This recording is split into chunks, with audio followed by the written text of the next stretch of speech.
Olá Floripa, olá Brasil, olá mundo, eu estou aqui André Patunas. Este é o programa Vida Inteligente, trazendo mais uma vez aqui a pedidos, né? Como vocês pediram muito, né? Gostaram muito dela, está aqui de volta. E espero que ela volte mais vezes, e ela vai voltar mais vezes, que ela domina alguns assuntos de grande interesse do Vida Inteligente e de vocês também, né? Principalmente, mais para frente, nós vamos falar sobre um tema que a gente tem muita curiosidade, mas eu vou deixar para depois, não vou deixar atiçar não, porque hoje nós vamos falar sobre outra coisa. Está aqui a Josi Mansur. Tudo bom, Josi? Tudo bem, Grego. Prazer estar aqui de novo. Todo meu. Hoje nós vamos falar sobre um tema interessantíssimo, principalmente para mim, que eu sou curioso à beça. Comprei os livros porque eu quero ver, e hoje eu vou aproveitar para dirimir todas as dúvidas que eu tenho a respeito aqui, né? A gente vai tentar, né, bater papo aqui, vamos trocar essa ideia. Vamos. Então, nós vamos falar hoje sobre as cartas dos Mahatmas. Então, eu vou pedir para a Josi começar a falar sobre o que são Mahatmas, o que eram, o que são, se ainda existem, se não existem, o que são os Mahatmas, para a gente começar, para entrar no assunto. Uhum. Bom, os Mahatmas, segundo a descrição de Blavatsky, né, são homens que adquiriram um certo domínio de sabedoria, né, Tá. e que não necessitam mais passar por essa roda de reencarnação como nós estamos, né? São seres que já atingiram, são homens, são seres humanos que atingiram um nível de domínio, né, sobre os seus princípios, mas continuam auxiliando a humanidade. Você está falando, quando você fala homens literalmente, porque existe alguma Mahatma que você conheça, por exemplo, que você tenha tido conhecimento? Alguma Mahatma? Olha, a gente não tem na literatura... Não tem nenhum registro, né? Nenhum registro. Tá. Isso é só curiosidade. Mas, segundo Platão, a alma não tem sexo, claro, né? Claro, então, claro. Creio que não haja uma distinção disso, né? Mas a gente não tem na literatura nenhuma referência. Nenhuma sobre referência. Isso, né? Você falou agora sobre os Mahatmas, que eles passaram por essa roda de samsara, vamos dizer. Não precisam mais encarnar essas coisas, passar por esse processo que nós passamos. E onde eles ficam? Onde eles estão? Se eles já não estão mais nesse processo, onde é que eles estão? Como é que é a vida de um Mahatma? Se é que você pode passar isso. O que a gente tem do que Blavatsky nos descreveu, os mestres dela, os que orientaram ela no processo da escrita da doutrina secreta, 2 vivos ainda. Olha, né? Só. Não necessitando mais ter a convivência que nós temos. Não envelhecem, não faz nada. E eles têm uma capacidade de se manterem, né, até o seu ciclo de vida nesse ciclo aqui se encerrar. Sim, até o seu trabalho, digamos assim, né? Porque se eles já superaram, eles não precisam. Mas existem outros que já estão desencarnados e que continuam no trabalho. Tá. Né? Por quê? Porque são seres que conseguem trabalhar nos outros planos, em harmonia com os outros princípios, né, internos que nós temos. Eles têm domínio desses princípios. Nós estamos falando especificamente dos que nós vamos fazer referência hoje, né? Sim. Vamos focar nos Mahatmas com Blavatsky, né, que passaram a informação. Isso. Esses Mahatmas, que nós vamos falar sobre o trabalho deles, as cartas, o que significa, o que foram feitos com essas coisas, eles ainda estão trabalhando aqui ou não? Eles ainda estão ativos, digamos assim? Os Mahatmas? Olha, o que a gente sabe, após a morte de Blavatsky, houve uma retirada do trabalho direto dos... O instrumento desses dois era a Blavatsky, vamos chamar assim? Exato. Ninguém teve exceção de continuismo com as cartas deles. Como deles. foi com Blavatsky, não. Não. Tá. Ela era realmente alguém que, de todas as pessoas que eles vinham procurando para o trabalho que era para ser feito, ela foi a pessoa que mais se aproximou, né, dessas condições para que eles pudessem se aproximar e instruí-la, né, e deixar o instrumento, as instruções, a sabedoria a partir dela, né. Pós-morte de Blavatsky, a gente sabe que eles não continuaram diretamente, né, as instruções, Mas a gente sabe que a sociedade teosófica é um plano dos mestres. Certo. Tá. Então, num plano invisível, eles continuam fazendo o seu trabalho, não de forma direta, né, mas de forma indireta. Você falou em sociedade teosófica, então vou puxar alguma coisa para cá. Que tipo de ajuda os Mahatmas estariam dando para a sociedade teosófica e de que forma? Como seria isso aqui? Qual seria o veículo dessa ajuda para a sociedade teosófica, digamos assim? Bom, a própria fundação da sociedade teosófica, né? Sim. E quando a gente fala, aqui não estou falando de sociedade meramente como uma estrutura, mas da retomada da teosofia para o mundo ocidental. Entendi, tá. Nesse sentido. Né? Porque com a morte da Blavatsky, vamos chamar assim, houve uma paralisação, digamos assim, dos estudos, da divulgação, da teosofia. Houve um arrefecimento, mas não uma paralisação. Não uma paralisação, tá. A teosofia hoje continua no mundo, claro, né? Mais vê. de 60 países, continua num ritmo bem menor do que se tinha, mas continua, como a maioria dos movimentos. O ritmo é menor do que era no passado? Do que era no passado. É mesmo? Puxa. Né? Mas o trabalho teosófico continua sendo, né, promovido em todo o mundo. Sim. Né? Agora, a intensificação do que era quando Blavatsky estava viva é algo indiscutível. Com certeza, né? sempre que existe alguém em referência, digamos assim, é muito mais fácil divulgar. E o que eles vieram trazer como plano, que foi trazer esse conhecimento da sabedoria arcaica para a visão do Ocidente e para que nós pudéssemos guardar isso para continuação da humanidade, do plano evolutivo da humanidade, esse é o grande legado que a teosofia nos deixou. E nisso os mestres são responsáveis até o final do Manvantara. Opa, aí sim. Tá? Então eles não vão largar esse projeto. Não é um projeto talvez que tenha... Porque todo projeto a gente sabe, mesmo no mundo profano, no mundo comum, os projetos têm seus ciclos, né? Precisam ter suas renovações. Claro, tem tudo, né? Então eu vejo que o processo, a ideia inicial da teosofia foi realmente reabrir as escolas iniciáticas, trazer, né, todo esse conhecimento de volta ao mundo. Mas pelo que a gente vê e estuda na história do movimento, não foi possível. Não se teve tempo hábil para isso ou não foi possível por várias variáveis. A própria leitura das cartas vão nos ajudando a compreender um pouco esse ciclo histórico que foram esses 16 anos, mais ou menos, em que Blavatsky estava na ativa. Né?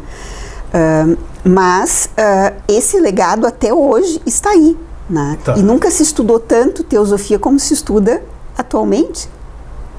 É interessante esses processos, né? Sim. Sem existir hoje, vamos dizer, um canal... direto. Exato.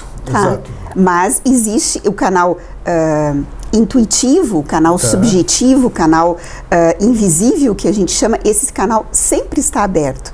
É nós que temos que nos purificarmos, nos trabalharmos para acessar esse canal. Buscar a sintonia com exatamente. Com a coisa. Como se faz isso? Através do estudo, através dessa conexão mental superior, dessa capacidade de eu poder pensar mais abstratamente, mais amplamente, de forma altruísta. Porque se eu pensar isso de forma separativista ou egoísta, de eu querer esse conhecimento para que eu desenvolva poderes, isso não vai chegar... Fazer uma pergunta de ordem pessoal. Você é uma psicóloga. Sim. Psicóloga por formação.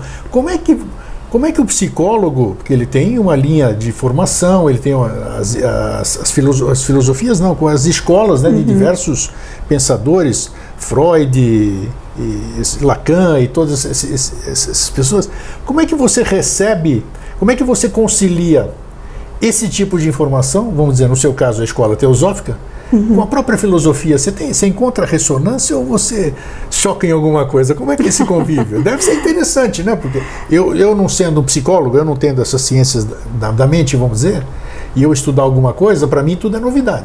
Porque eu não tenho nenhum parâmetro de comparação nem nada. Agora você vem de outras escolas, e quando você recebe esse tipo de informação, como é que você... É fácil essa... Não. Isso que eu queria saber. Pelas escolas... Eu acho que deve ter muita gente que deve estar querendo saber também como é que... Às vezes até tem medo de entrar. Vamos dizer, será que eu não vou me chocar? Será que eu não vou atrapalhar a minha consulta com o meu cliente? Será que eu não vou mostrar que eu estou sendo induzido, persuasivo em alguma coisa? Então é um conflito que muita gente pode ter. A questão é que nós temos que ter em mente que todo conhecimento mais profundo da alma humana, né, vão nos revelar verdades que vão nos auxiliar em qualquer técnica terapêutica. Né? Então, se o profissional souber usar essas ferramentas da forma mais adequada, elas sempre vão ser úteis, né? Porque nós estamos trabalhando com ferramentas pautadas em verdades, claro, né, universais e atemporais, e que falam do legado da evolução da alma humana, e que é o foco principal do estudo do psicólogo. Sem dúvida, exatamente, a psique humana, né? A psique, né? Que é famosa. Então, todo conhecimento é válido nesse sentido, né? Agora vai depender muito da linha teórica de cada um, da ramificação teórica e das crenças de cada profissional, de cada linha teórica, né?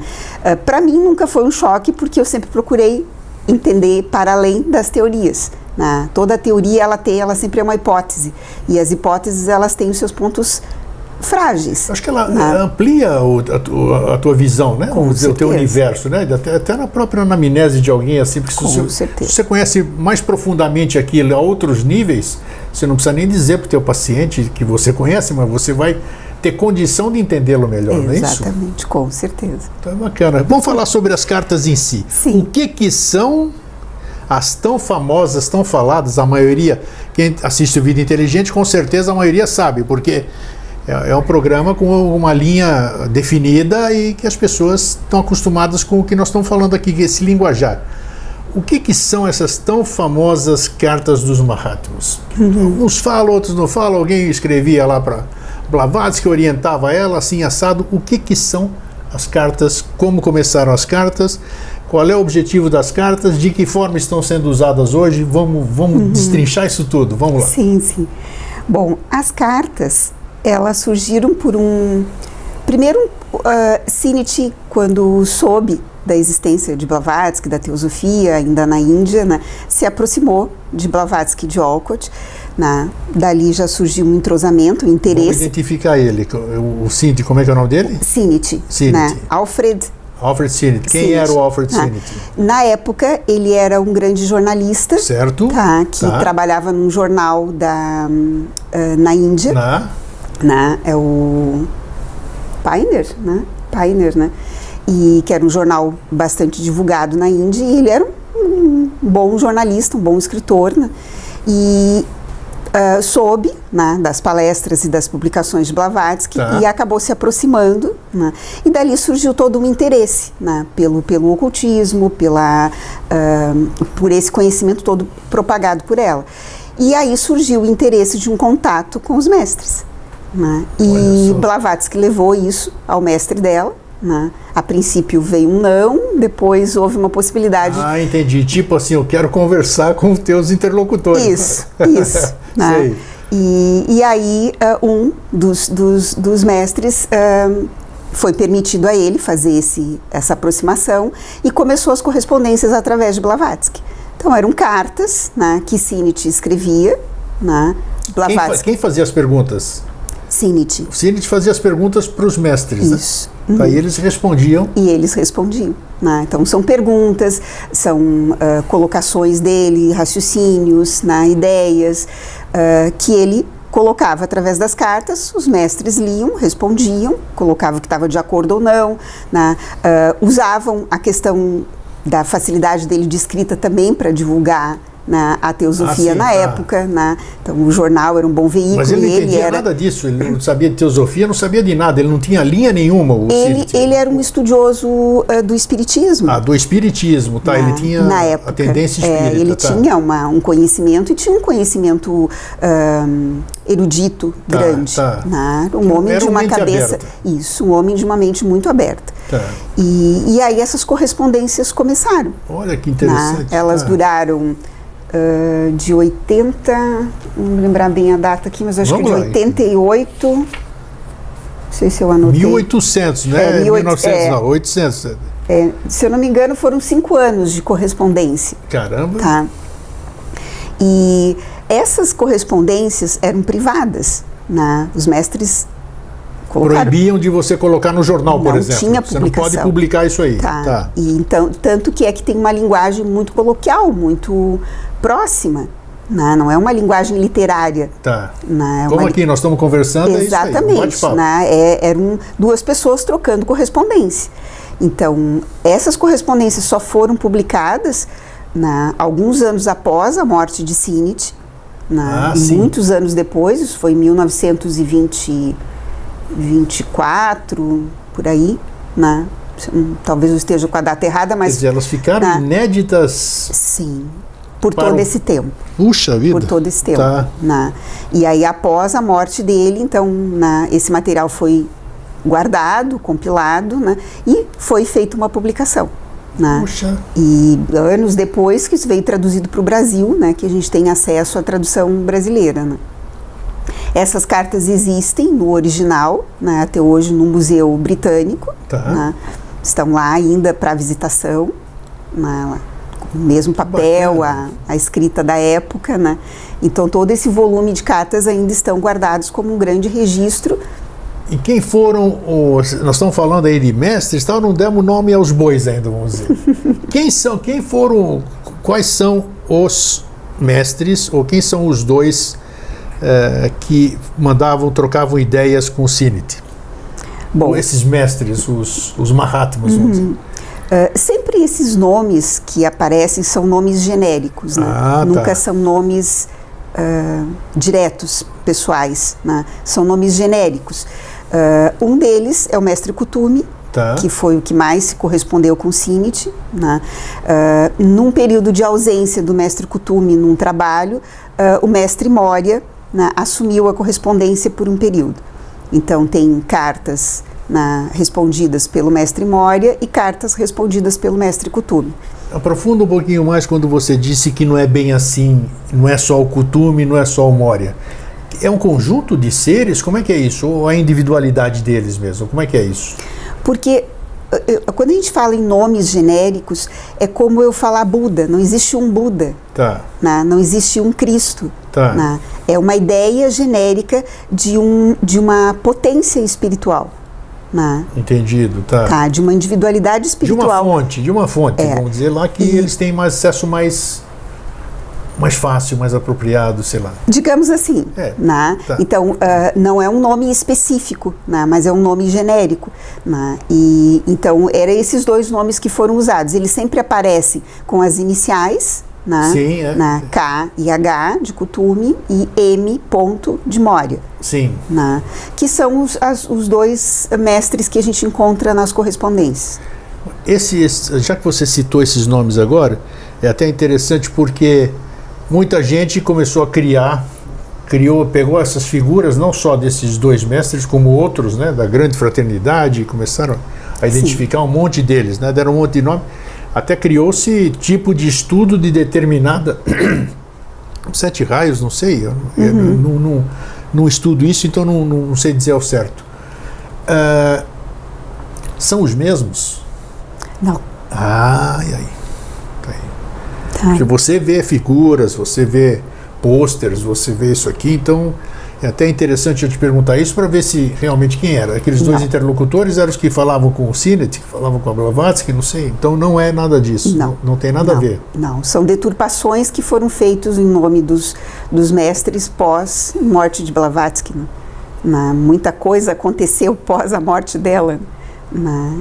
Mas a teosofia não referenda isso. Não referenda. Não. Tá. E eles mesmos falam, não promovam isso na uma das últimas cartas ainda que foi recebida. Porque você me chamou a atenção, é interessante que você disse que, e isso o meu telespectador ouviu também, que eles se recusavam, quer dizer, proibiram, vamos chamar assim, proibiram, porque proibiram mesmo, o Sinnett aí de publicar.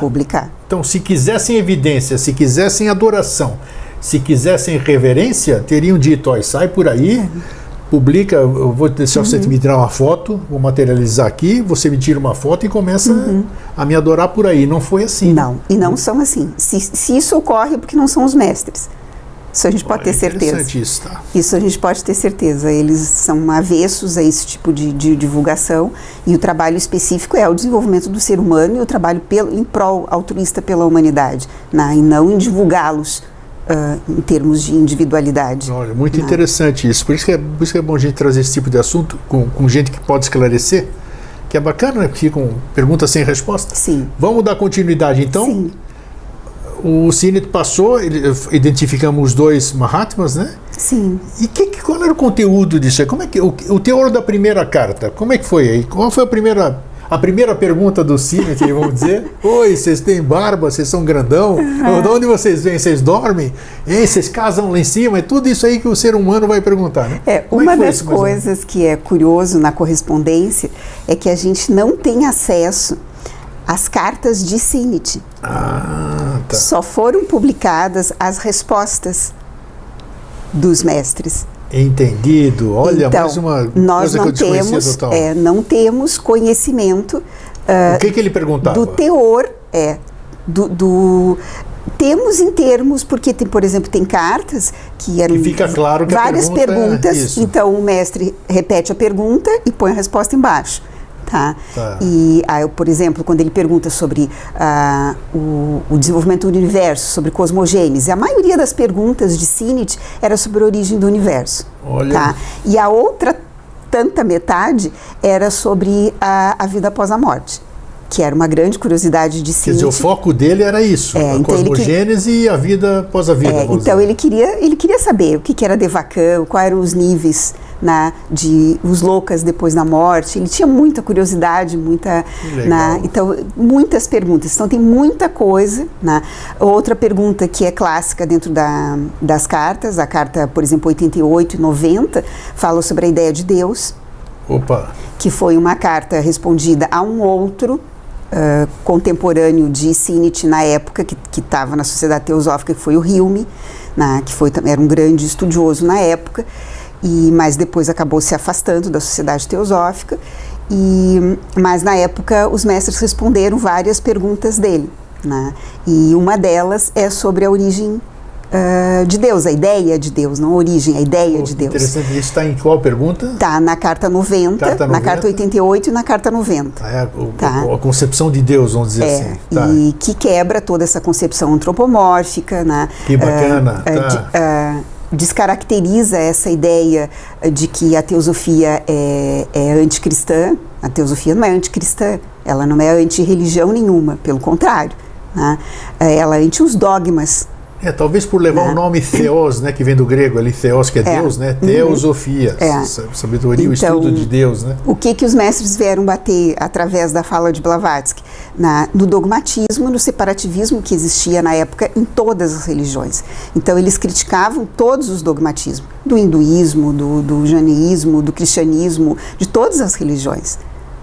Agora, houve uma dificuldade muito grande de algumas linhas religiosas de compreensão disso.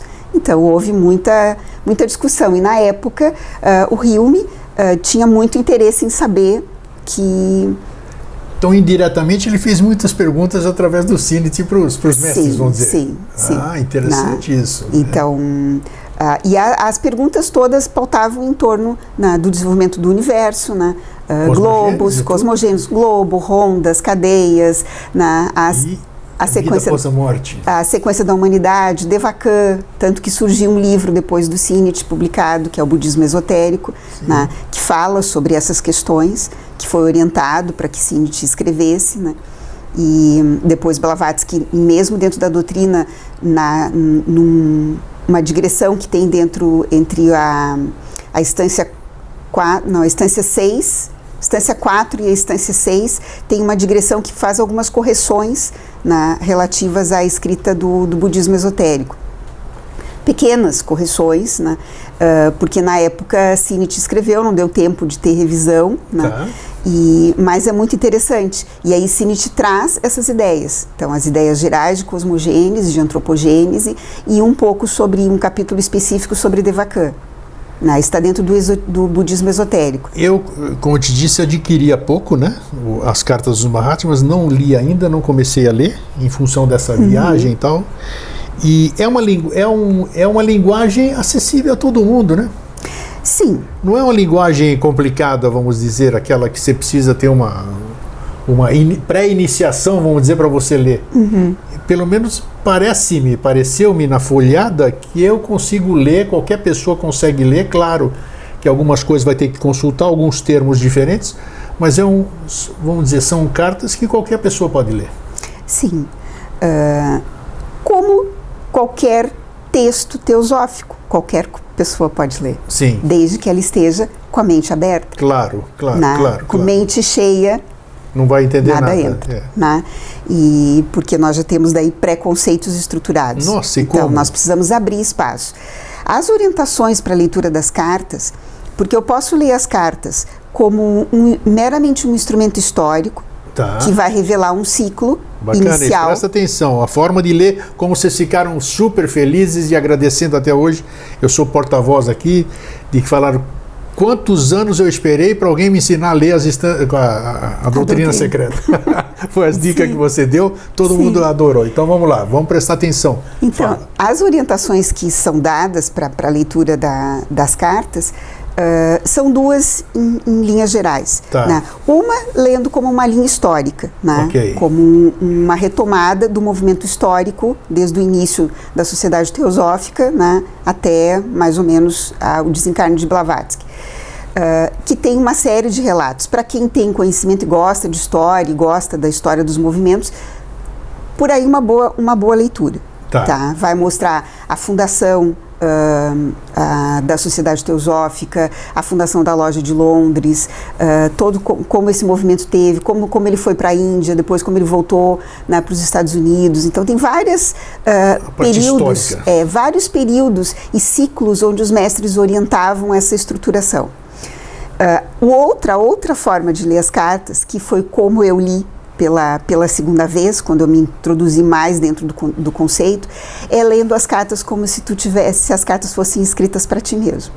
Boa dica. Boa dica. Então, quando tu lê algo aberto, né, como se estivessem respondendo às tuas próprias questões, abre um outro campo de compreensão da leitura das cartas. Por quê? Porque ela é recheada, né, de conceitos. Recheadas de conceitos. Conceitos a nível esotérico, a nível filosófico, a nível moral, né, a nível de compreensão dos nossos princípios, de como o homem funciona, diretamente correspondendo aos princípios do universo. Então, lendo com essa visão, né, as cartas são de um alento, de uma dádiva, poder estar com elas nas mãos, que é impressionante. Sabe que você está me trazendo uma ideia assim, tipo, é do meu tempo, acho que todo mundo conhece, principalmente nós que somos um pouquinho, temos algumas décadas, aquele livro do Pastorinho, né? Aquelas frases do Pastorinho, e você pega um livro aí que você... Minutos de Sabedoria, é bem isso aí. Você pega e lê aquilo lá como qualquer coisa, é isso, essa parte histórica, que bacana que ele está escrevendo. Agora você fecha ali, eu preciso de uma resposta. E abre, parece que aquilo está escrito para você. Exatamente. Eu acho que é exatamente o que você quis dizer, né? Se você for olhar dessa forma, isso aqui está escrito para mim, para um momento de necessidade, pode até fazer de abrir o volume 1, volume 2 e de repente cair numa coisa que você precise ler, né? Exatamente. Você já jogou essa intenção nas cartas dos Mahatmas, então você pode tirar um baita de um proveito disso realmente. É bem esse o propósito. Então, essas são as duas formas, né? E a outra forma, depois, quando tu tem interesse, é pegar por temas, porque as cartas, elas são um bom roteiro para o estudo da doutrina também. As cartas me levaram um aprofundamento para o estudo da doutrina, porque tem várias correspondências que respondem muito sobre conceitos básicos, sobre a ideia da unidade, né, de toda a existência, a ideia de que não existe matéria morta, as 4 principais ideias teosóficas. Existe algum índice, Josi? Existe algum índice? Assim, Das cartas, não. Foi tentado na publicação, nas cartas, fazer um bom sumário e uma sequência de datas de quando elas foram escritas. Esse é mais ou menos uma cronologia. Que também não é tão precisa assim, porque tem cartas, por exemplo, que foram escritas num período, recebidas por Sinit, colocado uma data de recebimento, né? Então as cronologias às vezes não são perfeitamente corretas. Então eles tentaram fazer o máximo possível. Então a cronologia é essa. Assuntos não tem, sobre temas Eu não. tenho um projeto de agora começar a formatar seria muito interessante. Esses temas por cartas. Seria maravilhoso. Então eu tenho toda uma compilação delas por temas, porque para mim serviu de roteiro para voltar para a doutrina. Olha que bacana, seria muito útil isso. Então, mas é um trabalho a ser feito, né? Um trabalho que tem que ser criterioso, pegar carta por carta e fazer um roteiro de temas, né? Por cartas. Né? Quantas cartas são? No total, não saberia te dizer quantas cartas são. Você falou de 88 a 90, que eu já gravei aqui, né? No volume 1 tem 80 cartas. Quantas? No volume 1, 80. 80 no volume 1. E no volume 2 vai até 200... Nossa! 207. Cartas? Cartas. Foi uma correspondência bem... Caramba! Bem longa. Né? Porque tem anexos, né? A carta vai até a número 141. 141. E depois tem várias cartas em anexo. Né? A correspondência direta com o síndico é 141. Depois tem cartas para Hilme, cartas de Blavatsky para Sinit. Né? Bacana.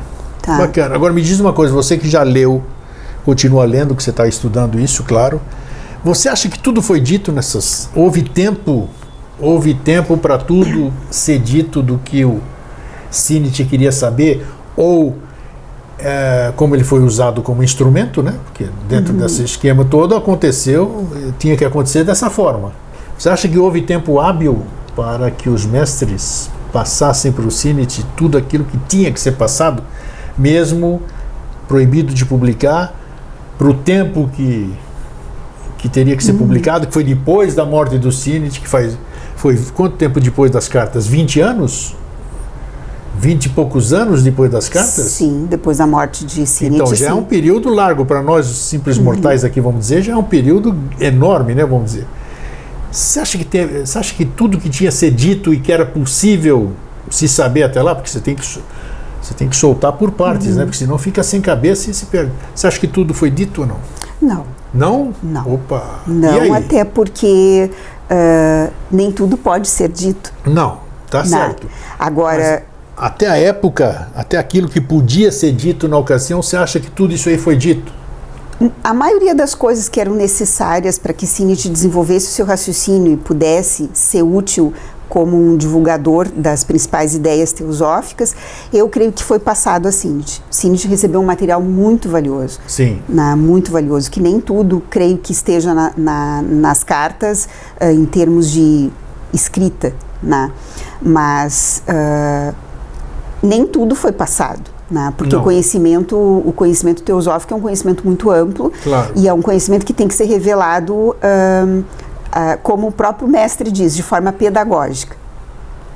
O conhecimento tem que ser passado de forma pedagógica, naquilo que tu tens condições nesse momento de assimilar, de compreender. E essa é dentro de uma lei harmônica, né? Que tem que ser respeitada. Né? Eu não posso dar além daquilo que tu podes carregar. Né? Então eu percebo assim que do que foi passado para Sinit foi o que Sinit tinha condições de absorver e de trabalhar, né? E que eram necessárias para aquele momento, né? E que hoje são úteis para nós até hoje, né? Isso que eu ia te perguntar, foi só foram publicações que pararam no tempo? Como é que se usa? Qual tem sido a utilidade das cartas dos Mahatmas desde então até os dias atuais? Bom, o conteúdo das cartas, ele é um conteúdo atemporal. Atemporal, perfeito. Então são verdades universais, né, que não vão... Até hoje nós não temos ainda clareza desses conceitos. Até hoje. Né? É como tu pegar a doutrina, que são os mesmos conceitos, né, que estão na doutrina, a grande maioria, com mais aprofundamento, e que a humanidade ainda não tem consciência o suficiente ou habilidade cognitiva o suficiente para a compreensão. Sim. A ciência eu vejo que está se aproximando e os mestres já falaram que numa das cartas que eles apostam na ciência e a ciência vai ser um grande aliado da teosofia no futuro. Opa, que bom, né? É bom. Então eles veem isso. Fundamentado na ciência. Então a ciência está indo para esse lado de olhar as coisas para além dos fenômenos apenas, né? Porque a ciência tem uma tendência de olhar as coisas só a nível do fenômeno, e temos que olhar para além do fenômeno, né? Existe uma inteligência para além de todas as coisas. É o que está sendo hoje descoberto, né? Nós temos, eu até comentei outro dia, tem um documentário que o nome é Design Inteligente, eu não sei se você já assistiu, está disponível no YouTube. É um conjunto de cientistas renomados, que atestam que existe alguma coisa que eles não conseguem explicar e que tudo isso não é um acaso. Sim. Então, cientistas, quer dizer, eles não corroboram que existe Deus, que existe alguma coisa assim, não. Mas que existe uma inteligência que criou isso aqui, que não é obra de acaso e nem de um simples boom ali. Exato. Então, isso é bacana. Isso é muito bacana. Isso é cientistas, eu acho que é isso que ele quis dizer aqui, porque cientistas dando a mão à palmatória de que alguma coisa ininteligível, vamos dizer assim, coordena tudo isso aqui. Então isso é bacana, né? E isso nas cartas os mestres trabalham muito com o Sinnett, essa ideia, né, do que é a ciência que nós temos, essa ciência mais materialista, e o que é a verdadeira ciência oculta, né? Tá. Então isso também, esses conceitos são bastante trabalhados nas cartas, né, através das infinitas perguntas de Sinnett, né? Como é que se encerrou a comunicação e por quê? Como é que foi como é que terminou? Como é que chegou na carta 121, Zé Fini, acabou, não tem mais? Não se tem relatos disso nas cartas. As cartas cessaram e... Cessaram. Foi um não período, tem um histórico de acabou isso aqui. Algumas cartas que os mestres, talvez seja a última carta. Eles já dizem. E vamos encerrar a correspondência, agora trabalhe com esse material que eu te dei. Tem várias cartas que falam isso. Né? Talvez seja a última, depois tem mais uma, né? E a correspondência se encerra ali, né? E aí esse material fica para Sinnett trabalhar, né? Então a partir dali ele escreveu várias coisas, né? O budismo continuou proibido de publicar, né? Sim, e ele cumpriu isso, né? Que enquanto ele foi vivo as cartas não foram... Enquanto ele foi vivo, sim. Não é enquanto mantinha-se a comunicação. Não, enquanto Sinnett foi vivo. As cartas só foram publicadas após a morte de Sinnett, anos depois. Caramba! As cartas não... no volume 1, na introdução do volume 1, fala sobre isso. Né? E elas foram publicadas...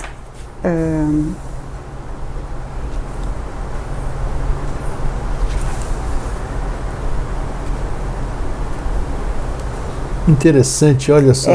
Daqui a pouco eu acho isso para te dizer, mas elas foram publicadas anos depois da morte de Sinnett, né? Como é que era, não sei se existe esse relato, né? Tô sentindo a curiosidade do telespectador. Como é que como é que os mestres falavam com o Sinnett? Ou era através da Blavatsky? Como é que era? Como é que era essa comunicação?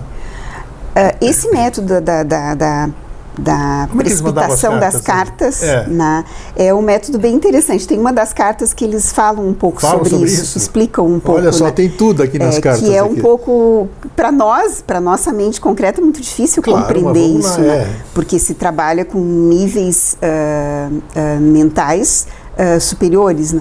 E que Blavatsky tinha essa condição de captar, né?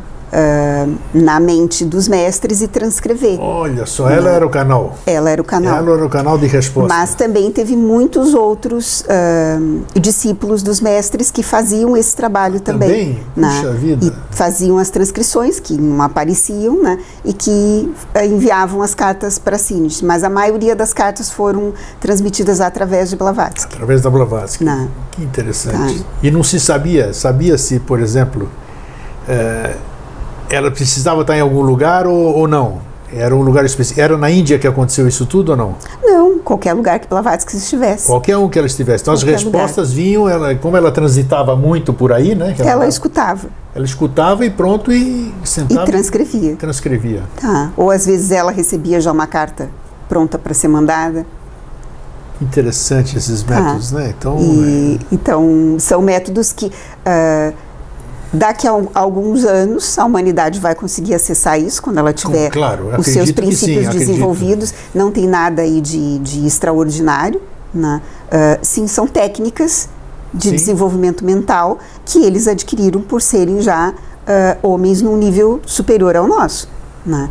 Mas Blavatsky, como tinha esse conhecimento desenvolvido e foi auxiliada para esse desenvolvimento também, ela conseguia, ela era um canal puro para isso, ela não tinha... É como se a gente pegasse um ruído de comunicação, não tinha ruído.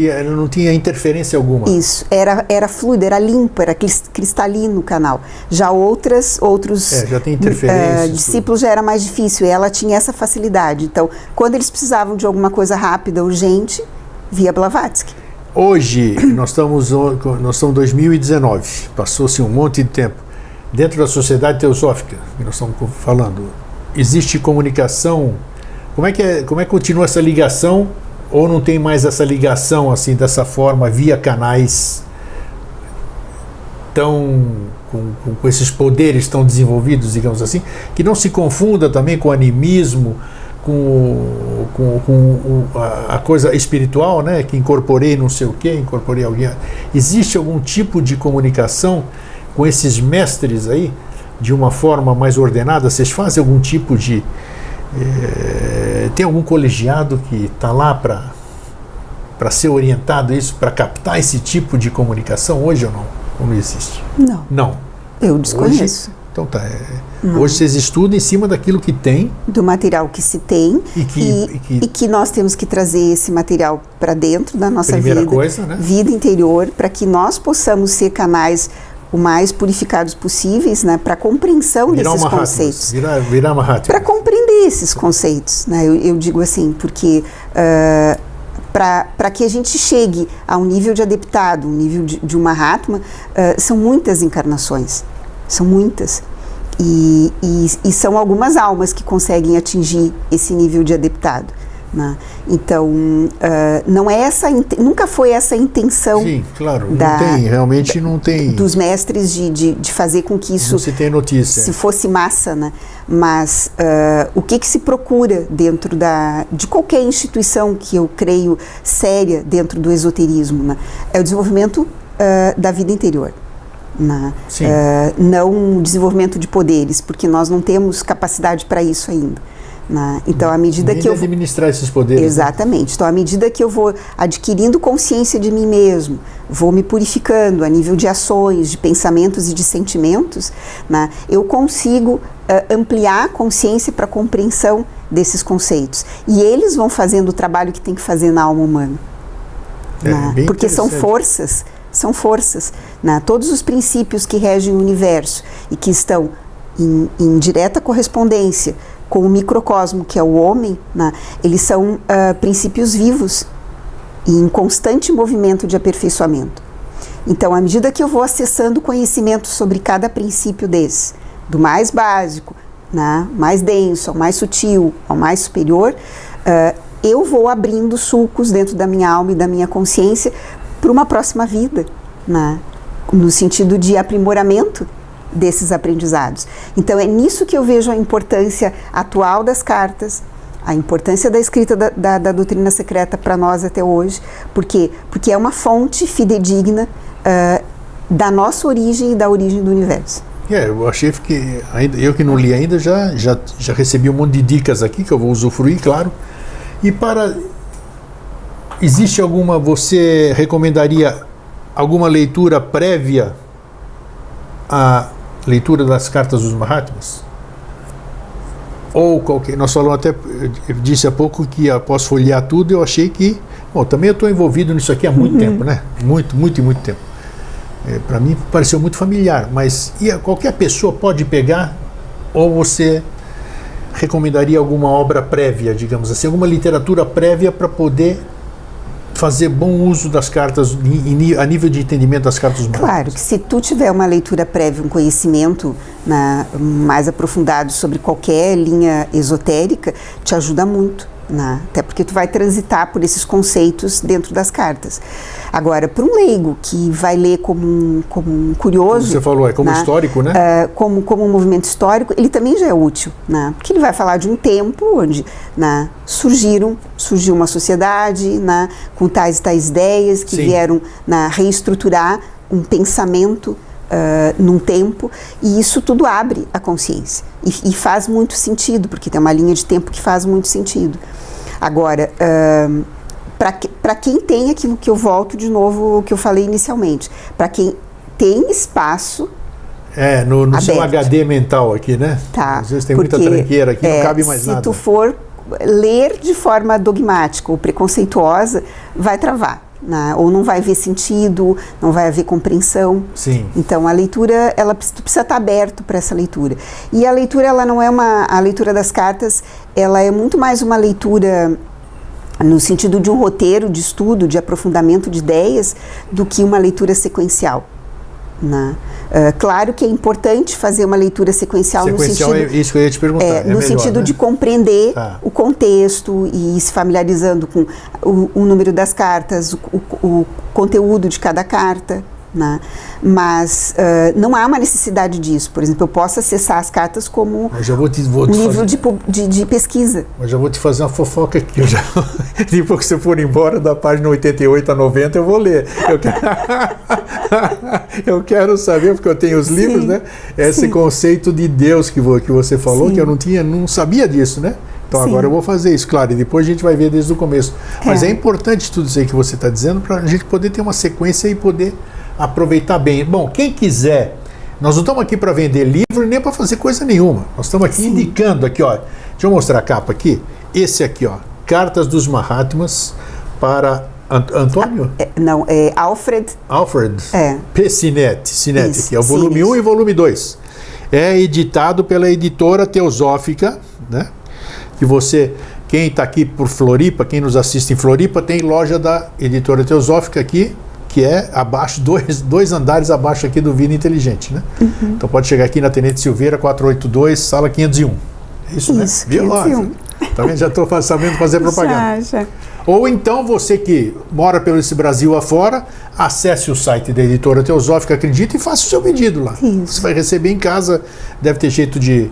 Eu fiz a compra através da loja aqui, claro. Uhum. Então acho que é uma obra, você tem tantas outras coisas para você ler também. Veja lá o que você sente, se tem alguma coisa que te interessa, você vai. Mas isso o tema de hoje, eu tenho certeza que muita gente vai, pela explicação da Josi principalmente, e por a gente saber que a fonte parece ser muito fidedigna, né? Sim. Então, fizemos a questão de explicar também a diferença de mestres que são idolatrados e mestres que se recusaram a qualquer tipo de promoção enquanto o interessado estivesse vivo. Isso é interessante, né? Então, isso é um fator que você... Então não tinha realmente nenhuma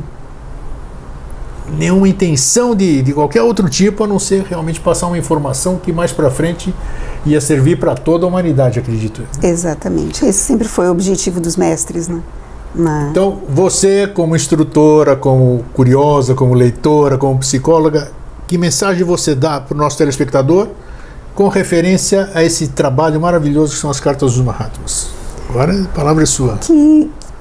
Quem tiver interesse em ler as cartas, né, eu sugiro que leia com dessa segunda maneira, né? Leia como se as cartas fossem escritas respondendo as nossas próprias perguntas, as nossas próprias inquietações. Sem pressa, né? Sem pressa e sem julgamento, né? Leiam de forma aberta, né? Porque os conceitos vão ampliando a nossa consciência e vão trazendo esse alento para muitos questionamentos que nós temos, muitas dúvidas que nós temos até hoje sobre quem somos, né? E de onde viemos. Claro. E como isso é possível, essa relação entre o nosso processo atual e o nosso processo futuro evolutivo, né? Então, a existência de seres como os Mahatmas, né, é uma prova, né, de que esse é o nosso caminho, esse é o nosso futuro, esse é o verdadeiro futuro da humanidade, né? Nós somos seres para nos desenvolvermos nesse potencial. Não somos seres para ficarmos aqui andando em círculos. Também acho que não. Então, seria um desperdício. Um grande estímulo, né? e uma grande oportunidade que nós temos de reforçar esse elo, né, que existe na humanidade. A humanidade está aqui para esse processo evolutivo, né? E ela não vai fazer isso com 1, 2 ou 3. Né? Ela vai fazer isso num grande conjunto, né? Mesmo que isso leve muitos manvantras. Com certeza. Você acha que hoje nós precisamos de novos Mahatmas ou não? Sempre, cada perguntinha boa, né? Sempre, né? Eles estão com a gente. Sim. E todos esses grandes seres inteligentes e que conseguiram fazer a sua saga e chegam ao final dela e olham para trás, é como o mito da caverna. Sim. Quando tu sai da caverna e tu descortina a grandiosidade do que é a luz, é impossível tu não querer voltar e dizer o que é a luz para os teus irmãos. Verdade. Então, os mestres estão aí. Só que nós estamos num período muito denso do desenvolvimento da humanidade, num período de obscurecimento, onde é difícil o acesso deles direto com a gente. Então, eles trabalham de forma indireta, nos outros planos. E esses planos nós temos condições de acessar quando nós abrimos a nossa consciência e de forma intuitiva desenvolvemos a nossa intuição. E aqui intuição que eu falo é essa capacidade verdadeira que o ser humano tem de ver as coisas como as coisas são. Nós sabemos no nosso íntimo quando uma coisa é verdade para a alma e quando ela não é. Com certeza. Se nós formos verdadeiramente honestos conosco mesmo, nós sabemos isso. E é esse exercício que eles querem que a gente faça. Então a leitura das cartas nos propicia isso. Que bacana. Se a gente fizer com o coração aberto. Com certeza. E eu acho que se eles aparecessem hoje, é até inteligente isso aqui, porque se eles aparecessem hoje, continuaria, como é que se diz? As pessoas ainda ficariam na dependência. Opa, meu mestre está aí, então não vou fazer mais nada porque tem um mestre que está aí me respondendo tudo. Então não, agora já passamos, agora façam a vossa parte e cheguem até nós, vamos dizer, né? Então seria despertem o mestre que existe dentro de nós mesmos. E eu gostaria que você se comprometesse aqui publicamente, olha só, o rojão aqui agora, assim que você fizer, pode ser daqui a 50 anos, não tem problema, pode ser na próxima encarnação, como você disse, a passar para nós aqui depois, isso que você vai fazer, que nós falamos no começo do programa, que é um roteiro da leitura dos conceitos de cada conceitos, exatamente. Eu não sei quanto tempo você vai... Eu tenho esses você não comprometeu, não falou em tempo, não falou em nada. Esses 3 cadernos compilados. Desses 3 cadernos eu tenho como fazer esse roteiro. Então, beleza. Então é um trabalho assim que você fizer, com certeza. O grego, assim, então, compartilha, porque eu posso compartilhar com o pessoal aí, ou seja, na comunidade, tudo, né? Que afinal é um trabalho maravilhoso e eu acho que quanto mais a gente puder ajudar as pessoas a serem ajudadas, com certeza. É maravilhoso isso. Esse é o nosso trabalho. Tem algum recado final, Josi? Não, que quem tiver interesse em ler as cartas, eu desejo que faça isso com o coração aberto e com certeza vai encontrar respostas para muitas perguntas que até hoje calam dentro da alma humana e que a gente não encontra resposta assim tão fácil. Isso aí. Então façam isso com a mente aberta e com o coração vibrando, que as respostas vão vir. Com toda certeza, sim. Josi, muito obrigado mais uma vez. Eu que agradeço. E a Josi vai voltar em breve, não sei quando, mas nós vamos voltar com um assunto maravilhoso. Aguardem aí, aguardem que vocês não vão se arrepender. Então, um fraterno abraço e um feliz sempre.